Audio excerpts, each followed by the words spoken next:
బాగుంటుంది. ఎప్పుడైనా కూడా స్వీట్ తినాలి అనిపించినప్పుడు కానీ ఈవినింగ్ పిల్లలకి పెట్టాలన్నప్పుడు స్నాక్స్ గా తీసుకోవాలన్నప్పుడు కూడా చాలా టేస్ట్ గా ఉంటుంది. ఇది చేసుకోవడం కూడా చాలా ఈజీ. ఈ రవ్వ అప్పం ఎలా తయారు చేయాలో చూసేద్దాం. ఇంకెందుకు లేట్ రండి. వీడియోని సబ్స్క్రైబ్ చేయని వాళ్ళు ప్లీజ్ సబ్స్క్రైబ్ చేసుకోండి, లైక్ చేస్తూ ఉండండి, నలుగురికి వీడియో షేర్ చేస్తూ ఉండండి. రండి ఈ రవ్వ అప్పం ఎలా తయారు చేయాలో చూసేద్దాం.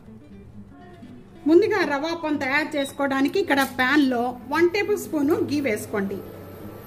బాగా మెల్ట్ అయిపోయిన వెంటనే కూడా ఇక్కడ నేను కాజు, పిస్తా, బాదం ఇవన్నీ తీసుకున్నానండి, కిస్మిస్ ఇవన్నీ కూడా దీంట్లో వేయించేసుకుందాం. ఈ విధంగా వేగిన వాటిని స్టవ్ బంద్ చేసేసుకొని ఈ ప్యాన్ సైడ్ పెట్టేసుకోండి. ముందుగా రవ్వ అప్పం తయారు చేసుకోవడానికి ఇక్కడ మిక్సీ జార్లో నేను 1 కప్పు రవ్వ తీసుకుంటున్నాను. ఏ కప్పుతో కానీ గ్లాస్తో తీసుకున్నా ఇదే మెజర్మెంట్స్తో తీసుకోండి, చక్కగా వస్తుంది రవ్వ అప్పం. ఇక్కడ నేను 1 కప్పు రవ్వ అనేది ఇక్కడ మిక్సీ జార్లో వేసేస్తున్నాను. ఏ కప్పుతో అయితే తీసుకున్నామో సేమ్ ఆధా కప్పుతోని మైదా అండి, జల్లిచ్చినవన్నీ. ఈ మైదా ప్లేస్లో గోధుమ పిండి కూడా తీసుకోవచ్చు. ఇలాచి విత్తనాలు ఇలా వేసేసుకోండి. ఇక్కడ నేను 3 ఇలాచి తీసుకున్నాను.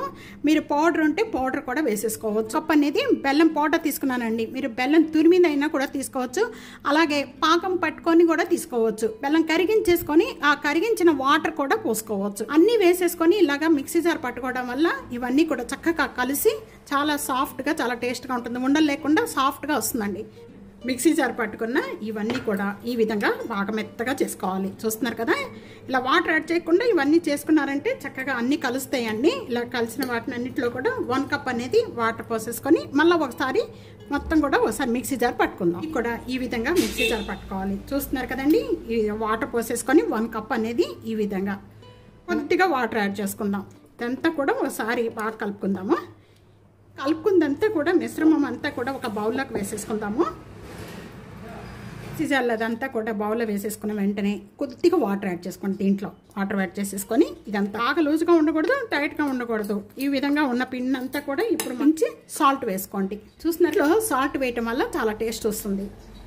1/2 టేబుల్ స్పూను బేకింగ్ సోడా.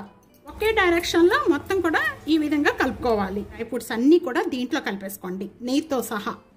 ఒకే సైజులో రావాలి అనుకుంటే ఒకే గరిటె యూజ్ చేసుకోండి. మీకు ఏ సైజులో కావాలి అనుకుంటే ఆ సైజులో అప్పం వేసుకోవచ్చు. కావాల్సినంత ఆయిల్ తీసుకున్నామండి. ఈ ఆయిల్ కాగిందా లేదా అనేది ఇప్పుడు మనం కలుపుకున్న పిండి అంతా కూడా కొద్దిగా ఇలా వేసుకోండి.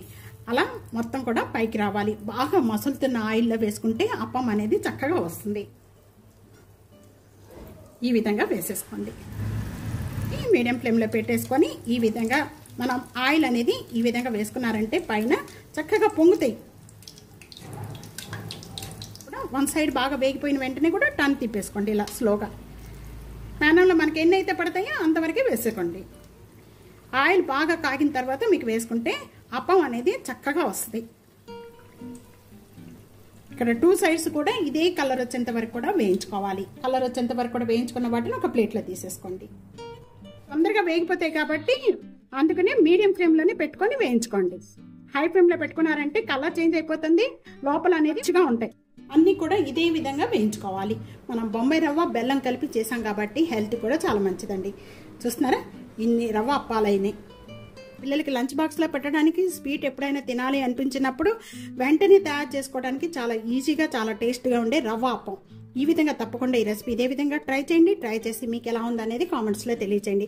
వీడియో నలుగురికి షేర్ చేయండి, లైక్ చేయండి, కామెంట్ చేయండి, సబ్స్క్రైబ్ చేసుకోవడం అస్సలు మర్చిపోతే friends. Thank you for watching. Next వీడియోలో మళ్ళీ కలుద్దాం. అంతవరకు సెలవు, బాయ్.